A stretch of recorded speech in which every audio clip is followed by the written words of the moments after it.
வணக்கம். செல்வகுமாரின் அதிகாலை வானிலை ஆய்வறிக்கை. அதிகாரப்பூர்வ வானிலை அறிக்கைக்கு இந்திய வானிலை ஆராய்ச்சித்துறை அறிக்கையை பார்க்கவும்.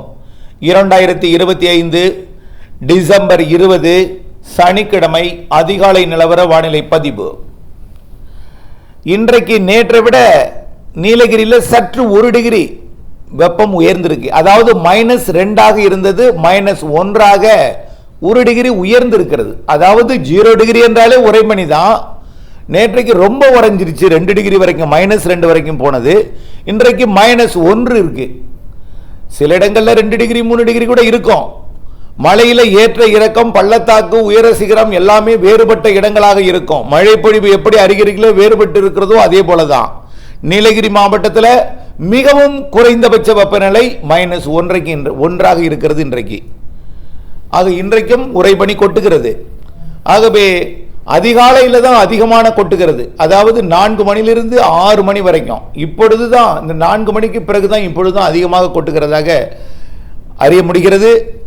இப்போ இதற்காக தேயிலை தோட்டங்கள் எல்லாம் வலை விரித்து மூடி வைத்திருக்கிறார்கள். பச்சை வலை போட்டு மூடி கருகாமல் பாதுகாத்து கொண்டிருக்கிறார்கள். முடிந்தவரை பெரிய அளவில் மூட முடியாதுன்னா கூட கொஞ்சம் ஏதோ 5 ஏக்கர் 10 ஏக்கர் இப்படி அளவுக்கு மூடப்பட்டு பாதுகாத்து கொண்டிருக்கிறார்கள்.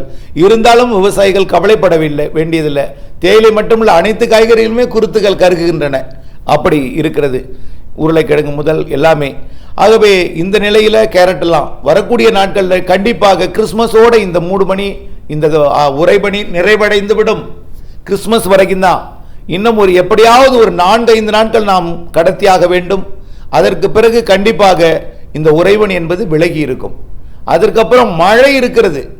இடையிடையே உறைபனி வந்தாலும் 0 டிகிரி -1க்கு கீழே போகாது, 2 டிகிரிக்கு போகாது, -2க்கு கீழே போகாது என்பதை நான் தலைப்புச் செய்தியாக அறிவித்து இன்றைய வானிலை அறிக்கையை பதிவு செய்கிறேன். இலங்கையில் நேற்று முன்தினம் 37 சென்டிமீட்டர் வரைக்கும் ஒரு இடத்துல மழை பொழிந்திருக்கு. இதனால நிலச்சரிவு ஏற்பட்டதை நாம் அறிவித்திருந்தோம். ஏற்கனவே அணைகளில் பாதியாக தண்ணீர் குறைக்கப்பட சொல்லியும், ஆனால் குறைக்கப்பட்டும் குறைக்கப்படாமலும் இருந்தது. நேற்றைக்கு எல்லா அணைகளிலும் வான்கதவுகள் திறக்கப்பட்டு வெள்ள பாதிப்புகள் ஏற்பட்டு கொண்டிருக்கிறது. இலங்கையில் நிலச்சரிவு அச்சமும் ஏற்பட்டு கொண்டிருக்கிறது. இந்த நிலையில் இலங்கையில் மழைப்பொழிவு இன்று விலக இருக்கிறது. இடைக்காலமாக 2 நாளைக்கு விலகுன்னு சொல்ல முடியாது. ஆனால் தென்கிழக்கு பகுதியில் கொஞ்சம் கல்பனைக்கு தெற்கே கொஞ்சம் லைட்டாக இருந்துட்டு இருக்கும். இன்னைக்கு நாளைக்கும் இன்னும் கொஞ்சம் அதை விட குறைவாக இருக்கும். அதற்கப்புறம் 1 நாள் 2 நாள் ஓய்ந்திருக்கும். கிறிஸ்மஸ் முடிந்ததும் மீண்டும் இலங்கைக்கு மழை பொழிவை தொடக்கணும். 26ஆம் தேதியிலிருந்து இலங்கைக்கு மீண்டும் மழை படிப்படியாக அதிகரிக்கும். ஒரே வழியாக கொட்டிடாது, படிப்படியாக அதிகரிக்கும். தமிழ்நாட்டுக்கும் அதே போல தான். கிறிஸ்மஸ் வரைக்கும் இந்த குளிர், நடுங்கும் குளிர் இருக்கும். நடுங்கும் குளிர் என்ன, ஒவ்வொரு இடத்திற்கு வேற வேற விதமாக இருக்கும். அப்படி சொன்னோம்னா டீட்டெயிலாக சொன்னோம்னா ரொம்ப நேரம் பிடிக்கும். இப்போ பார்த்தீங்கன்னா உள்ளே திருப்பூர் மாவட்டம், ஈரோடு மாவட்டம், இங்கெல்லாம் பார்த்தீங்கன்னா சேலம், கிருஷ்ணகிரி, தருமபுரி எல்லாம் மூடுபனியாக இருக்கும். மழையில் போனீங்கன்னா அந்த பனிப்பொழிவு உறைபனியாக இருக்கும். கிழக்கே வரும்போது நீர்ப்பனியாக இருக்கும். இன்னும் கிழக்கே வரும்பொழுது நடுங்கும் குளிர்பனியாக இருக்கும். காரணம் என்னன்னா, காற்று நுழைகிற காரணத்தினால. மாலத்தீவு வரைக்கும் நீடித்து கொண்டிருக்கூடிய காற்று சுழற்சி மாலத்தீவுல மட்டுமே இல்லை, மாலத்தீவு ஒரு காற்று சுழற்சி, இலங்கைக்கு தெற்கே ஒரு காற்று சுழற்சி, அப்படி இலங்கைக்கும் சுமத்ராவுக்கும் இடையில ஒரு காற்று சுழற்சி, சுமத்ரா கிட்ட ஒரு காற்று சுழற்சி, நீண்ட சுழற்சியா நீடிக்குது. இவையெல்லாம் ஒன்றிணைந்து புதிதாக வரக்கூடிய ஒரு நிகழ்வோடு இணைந்து ஒரு காற்றழுத்த தாழ்வு நிலையாக வரக்கூடிய 25ஆம் தேதி உருவெடுத்து 26, 27, 28 தேதிகளில் இலங்கையை நோக்கி நகர இருக்கிறது. பல்வேறு மாதிரிகள் எதுவுமே காட்டப்படாத போது கூட கடந்த 6/12/2025 வரைபடம் வரையப்பட்டபடியே இன்னும் மாறாமல் இருக்கிறது. அதை வேணா 6/12 இன்றைக்கு, அதாவது சுமார் 15 தினங்களுக்கு முன்பு 15வது முறையாக 16வது முறையாக திரும்ப அதே படத்தை தான் அனுப்பிக்கிட்டு இருக்க முடியுது. வேற புதிய படம் எதுவும் இல்லை. ஆக ஒரே படம் தான். சுமத்ரா தீவு அருகே உருவாகி இலங்கை நோக்கி நிகழ்வு வரும். அது தமிழ்நாட்டிற்கும் தென் தமிழ்நாட்டுக்கும், அதாவது இலங்கைக்கும் தென் தமிழ்நாட்டிற்கும் நிறைய மழைப்பொழிவை கொடுத்து மேற்கு நோக்கி நகரும் என்பதில் மாற்றமில்லை. இது அனைத்து மாவட்டங்களுக்கும் மழைப்பொழிவை கொடுக்கும், சென்னைக்கும் கொடுக்கும். அதாவது 26 மேகமூட்டம் வரும், 27 மேகமூட்டத்தோட தூறல் வரும், 28 லேசா நனைக்கும் மழை வரும், 29 மிதமான மழை வரும், 30, 31 கனமழை மிக கனமழையாக மாறிவிடும். 1, 2, 3, 4, 5ஆம் தேதி வரை இது நகர்ந்து உள்ளே போகும். மழைப்பொழிவு தொடர்ந்து கொடுத்து கொண்டே இருக்கும். இதுதான். அப்ப கிறிஸ்துமஸ் வரைக்கும் தான் இந்த நடுங்கும் குளிர். அதுக்கப்புறம் எல்லாமே மாறிவிடும். மேலும் ஒன்றை நினைவுபடுத்த விரும்புகிறேன். பெரிய நாடுகளின் பட்டியலை பெரிதாக அறிவிச்சிருந்தேன். சவுதி அரேபியா மற்றும் குவைத் சிட்டி மற்றும் அப்படியே பார்த்தீங்கன்னா ஜோர்டான்ல இருந்து சிரியால இருந்து அப்படியே இந்தியாவோட இமயமலை வரைக்கும் நாடுகளின் பட்டியலை ஒட்டுமொத்தமாக கொடுத்திருந்தேன். அத்தனையிலும் மழை. ஆப்கானிஸ்தான் பாகிஸ்தானுக்கு இப்பொழுது மழை தொடங்க போகிறது. ஈராக்கில் வந்த மழை லைட்டா ஒரு டச்சிங்லேயே அது குவைத் மற்றும் குவைத் சிட்டி தொடங்கி அப்படியே ஒட்டுமொத்த அந்த பஹ்ரைன் அப்படியே பார்த்தீங்கன்னா கத்தார் அப்படியே தொடர்ச்சியாக அப்படியே யுஏஇயோட துபாய் மற்றும் அபுதாபி எல்லாம் வெள்ளப்பெருக்கு ஏற்படுத்தியிருக்கு. லேசா ஒரு டச்சிங்ல இவ்வளவு வெள்ளப்பெருக்கு. ஆனால் அந்த நிகழ்வு வழித்தடம் வந்து எங்க இருந்துச்சுன்னு பாத்தீங்கன்னா அது ஈரான்ல இருந்துச்சு. ஈரான் வழியாக கடந்தது. அது ஓமன் வளைகுடாவில் லைட்டா டச் பண்ணி இங்கே யுஏஇக்கு கொடுத்த வெள்ளமே அவ்வளவு பெருசா இருக்கு. அப்ப நேரடியா வந்து தாக்கியிருந்தா எப்படி இருக்குன்னு பாருங்க. அதுக்கே காற்று மழை விமானங்கள் ரத்து. உலக நாடுகளோட மிக மையமாக இருக்கக்கூடிய விமான போக்குவரத்திற்கு ஒரு மைய புள்ளியாக இருக்கக்கூடிய ஜங்ஷனா இருக்கக்கூடிய அந்த துபாய் மிகவும் பாதிப்படைந்திருக்கிறது. இப்படி நிலையில அடுத்தது இந்த மாத இறுதியிலேயும் மேலும் ஒன்று வர இருக்கிறது என்று ஏற்கனவே சொல்லியிருக்கிறோம். மேலும் ஒன்று இதே போல இந்த மாத இறுதி நாட்கள் இதே போல கிறிஸ்துமஸுக்கு பிறகு மீண்டும் ஒரு இதைவிட பெரிதாக மழை பிடிப்பை கொடுக்கும்.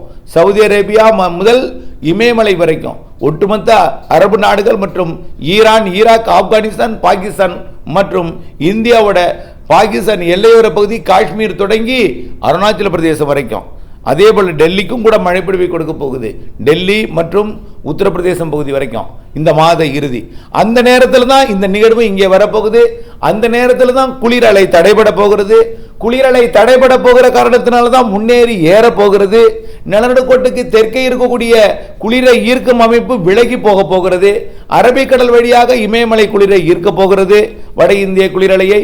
ஆக வட இந்திய குளிரலை திசை மாறி இருக்கும். நமக்கு நிலநடுக்கோட்டு இந்திய பெருங்கடல் நீராவி காற்று ஏறி வரும். இவையெல்லாம் மழை பொழிவிற்கு சாதகம் அமைப்பு இருக்கும். ஆனால் இதை எந்த மாதிரிகளும் காட்டல. ஆனா காட்டுறது என்ன சொல்லியிருக்கோம், 4 மாதிரிகள் வல்லரசுகளின் மாதிரிகள் என்ன சொல்லியிருக்காங்கன்னா நிகழ்வு வருவதாக காட்டியிருக்காங்க இப்பதான். ஆனா அந்த நிகழ்வு வந்து ஒரு பெரிய அளவில் தீவிரத்தன்மையை காட்டல, வந்து விலகி போவதாக தான் காட்டிட்டு இருக்காங்க. வருவதாகவும் ஏறுவதாகவோ பெய்வதாகவும் காட்டல, வந்து விலகி போவதாகவும் காட்டிட்டு இருக்காங்க. இன்னும் கொஞ்ச நாள்ல அது வந்து ஏறுவதாகவும் மழை பொழிவை கொடுப்பதாகவும் காட்டுதலுக்கு மாறி வரும். எல்லாமே அப்படித்தான் நானும் சொல்றேன். இது அச்சுறுத்தலுக்காக அல்ல, நடக்க போவதை முன்கூட்டியே நாம் அறிவித்தால் அதற்கேற்ற நாம் வேளாண் பணிகளை செய்யலாம். வேளாண் பணிகள் மட்டுமல்ல, இலங்கைக்கு அச்சுறுத்தல் இருக்கிறது. நிலச்சரிவு ஏற்பட்ட இடங்களுக்கு, நிலச்சரிவு அபாயம் உள்ள இடங்களுக்கு தொடர்ந்து முன்னெச்சரிக்கை தேவை. அதே போல வெள்ள ஆபத்து, சாதாரண ஒரு சிறு காற்று சுழற்சியே இலங்கைக்கு வெள்ள ஆபத்தை நேற்றைக்கு 37 ஒரு நாள் 20 அடுத்த நாள் 17 என்று 37 சென்டிமீட்டரை கொடுத்தது ஒரு இடத்துல. இந்த அடுத்தடுத்த மணி நேரங்கள், அதுவும் சொல்ல போனால் 2 நாளா பிரிக்கும் பொழுது தான் 2ஆ பிரிஞ்சது 20 17. ஆனா அது 2 பட்டு, அதுவும் ஒரு 24 ஹவர்ஸ்ல தான் 37 பெஞ்சிருக்கு. 24 ஹவர்ஸ்ல 2 நாளா பிரிந்தது. ஆனா 2 நாளா பிரிக்காம ஒட்டுமொத்தமா அதை பார்க்கும்போது ஒரு 24 ஹவர்ஸ்ல 37 சென்டிமீட்டர் கண்டில பெய்திருக்கு. இப்படி எல்லாம் பெய்ததுனால தான் மீண்டும் நிலச்சரிவு ஏற்பட்டிருக்கு, அணைகள் எல்லாம் திறக்கப்பட்டிருக்கு. இவையெல்லாம் ஒரு சாதாரண நிகழ்வு என்று தான் சொல்லணும். ஆனால் கடந்த நிகழ்வு போல் பெருசா ஒன்றும் இலங்கையில மிக மெல்ல நகர நிகழ்வாகவும் 4-5 நாள் கடக்க நிகழ்வெல்லாம் கிடையாது. ஆனால் நிறைய மழை தரக்கூடிய ஒரு பரப்பில் விட்டத்தில் அதிகரித்திருக்கக்கூடிய ஒரு மழை தரக்கூடிய நிகழ்வாகத்தான் வரப்போகிறது இந்த மாத இறுதி. அது கண்டிப்பா இலங்கை மற்றும் தமிழ்நாடு ஊடாக அரபிக்கடல் நோக்கி நகரும். அரபிக்கடல் போய் முழுமையாக இறங்கலன்னா கூட போற வழியிலேயே அது செயலிழந்து அப்படியே மழை பிடிப்பை கொடுத்து முற்றிலுமாக செயலிழக்கும். அரபிக்கடல் போய் கூட மீண்டும் தீவிரமடையலாம். ஆனால் அங்கே போய் மிக செயலிழந்த ஒரு நிகழ்வாக தான் போகும். அப்படித்தான் இருக்கும். ஆகவே எது எப்படியோ மழை பொழிவு தமிழ்நாட்டுக்கு தரப்போகிறது. சரி, எது வரைக்கும் 26 தூறல் சொல்லியிருக்கிறோம், மேகமூட்டம் 27 தூறல், 28 லேசா நினைக்கலாம், 29 30 31 மழை நல்ல மழையாயிடும். அப்புறம் அது 5ஆம் தேதி வரை தொடரும் சொல்லியிருக்கிறேன். 3ஆம் தேதி 4ஆம் தேதி வரை உறுதி, 5ஆம் தேதி வரை தொடரலாம். 6ல இருந்து 9ஆம் தேதி வரை இடைவெளி கொடுக்கும். அதுவும் உறுதிப்படுத்தப்பட்டிருக்கிறது. அதோட படம் வேணா நாளைக்கு அனுப்புறேன். அதுவும் உறுதிப்படுத்தப்பட்டிருக்கிறது. 9ஆம் தேதிக்கு பிறகு நிகழ்வு சுமத்ரா தீவிலிருந்து தீவிரமடைஞ்சு அப்படியே 10ஆம் தேதிக்கு மேல நகர தொடங்கி பொங்கலில் இருந்து பொங்கல் நாளில் கூட வரலாம் நிகழ்வு. ஆனால் அடுத்தடுத்த 3 நிகழ்வு இருக்குங்க. அதில் 2 நிகழ்வு தான் சொன்னோம், 3 நிகழ்வு இருக்கு. சிறு சிறு நிகழ்வு தான். பெரிய பாதிக்கும் மழை இல்லை. ஒவ்வொரு நிகழ்வும் 2 நாள் மழை பிடிப்பை கொடுக்கும். இப்போ வந்துட்டு போனிச்சு பார்த்தீங்களா, இப்போ இந்த 16, 17ஆம் தேதி மழை பிடிப்பை கொடுப்பதற்காக 2 நாள் வந்துச்சு பாருங்க. அதே மாதிரி நிகழ்வு 3 நிகழ்வு, சிறு சிறு நிகழ்வு. ஆக 16, 17ஆம் தேதி கொடுத்துட்டு இப்போ இலங்கைக்கு 37 சென்டிமீட்டர் மழை பிடிப்பை கொடுத்தது போல வந்த நிகழ்வு தான் இது. அப்பதான் கடலூர்ல மழை பிடிப்பை கொடுத்துச்சு, ராமேஸ்வரத்துல நிறைய மழை பிடிப்பை கொடுத்துச்சு, உடுமலைப்பேட்டையில் கூட 2-3 சென்டிமீட்டர் மழை பிடிப்பை உள்ளேயும் போய் கொடுத்துச்சு. அப்ப கூட கடுமையான பனி இருக்கு, மழை வராது, கடுமையா நடுக்குது, குளிர்காலமே தொடங்கிடுச்சு, விடவிட நடுக்கல், எவ்வளவு நடுக்கல். அப்பயும் இந்த -1 டிகிரி போனிச்சு நீலகிரியில. அதெல்லாம் நினைவுபடுத்தணும். பனி வந்தாலும் மழை வரும், மழையும் பனிக்கும் தொடர்பு உண்டு. பனி விலகி மழை வரும், மழை விலகி பனி வரும், மாறி மாறி நடக்குன்னு தான் இந்த ஆண்டோட நீண்ட கால வானிலை அறிக்கையும் சொன்னேன். ஓகே, பனி வந்து விட்டது, மழை வராது என்று நினைக்க வேண்டாம். இப்பொழுது இருக்கக்கூடிய குளிர் கூட கிறிஸ்துமஸ் வரைக்கும் தான் சொல்லியிருக்கிறேன். அதுக்கப்புறம் மழை வந்துடும். மழை வந்து மீண்டும் 5ஆம் தேதி வரை கொடுத்துட்டு மீண்டும் பனி வரும், மீண்டும் குளிர் வரும். எப்பன்னா 5ஆம் தேதியிலிருந்து 9ஆம் தேதி வரைக்கும். 9ஆம் தேதியிலிருந்து மீண்டும் இந்த 16ஆம் தேதி 17ஆம் தேதி மழை பிடிப்பை கொடுத்தது கூட 2 நாள் மழை பிடிப்பை அந்த 10, 11, 12 தேதியில கொடுக்கும். 13, 14 பொங்கல் நேரத்தில் கூட கொஞ்சம் இடைவெளி கொடுக்கலாம், அல்லது பொங்கல் நேரத்துக்கு கூட லேட்டாக வந்துச்சுன்னா பொங்கல் நாளில் கூட வரலாம்.